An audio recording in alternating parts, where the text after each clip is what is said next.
ndimufonere. Ya chipombata tinzo. Naye Mukwasha. Kwa mari yangu munondipa hangu rini muhoraiti. Oh, atokata. Vana matsotsawo baby. Matsotsi mufungi. Ndaneta. Come in. Kwaziwa nje Gulisi. Yes, mom. Shumba. Muri sei? Muchameze. Aiwa, uya mwana wa baba. Japara. Kusangana mkomo. Makasimba mkomo. Nani sho? Makasimba mkomo. Nani? Makadi kwa shumba. Muche, makasimba Gulisi. Tiripo bamnini. Tiripo. Muchindoona ndawo yakudai.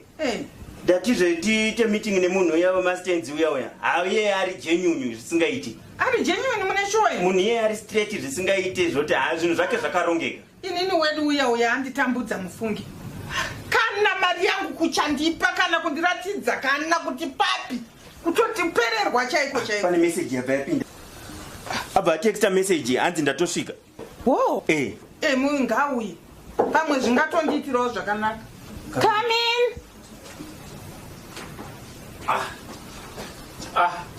Tikupase. Makadi ngo. Makadi makarongeka. Ndinotenda. Makarongeka. Ndiye munhu wamuri kutaura ero. Ndiye wacho kauyo watuti. Ndiye munhu wakanditorera mari dzangu. Aiwa, inini miraika mapepa enyu ndotorewo nawo nhasi. Chete zvinongoita mwarika. Zvobva zvatoita kuti munge muri turi pana.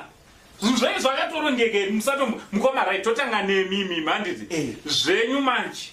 Imi takutonokuratidzai. Chingobva panapa takutonokuratidzai pane chi background. So imi musanyanyotya zvenyu. Saka ini munozondiratidza yangu stand rini. Ndotanda kuratidzai mukombiyuta zvitorimo.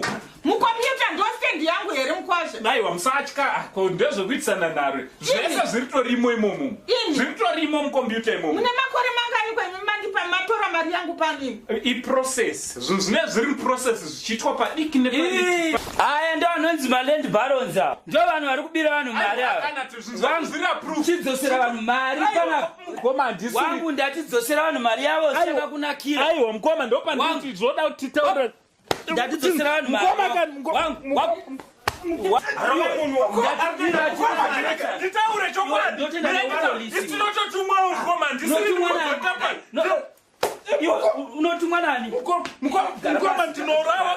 Abai ndinorwa. Sumuka. Hande. Sumuka iyo. Mukoma. Doma zitsotsa. Mukoma. Ndosaregerai mukoma. Mukoma chindiregerai mukoma. Ngandipe mari yangu. Ndogadzirisa mari yacho ndotori nayo Ipawo mari dzavo. Ndotowapa mari dzavo. Kana mai kudai ndowapa mari dzavo mukoma chindiregerai. Chindiregerai mukoma zvichivhele mukoma.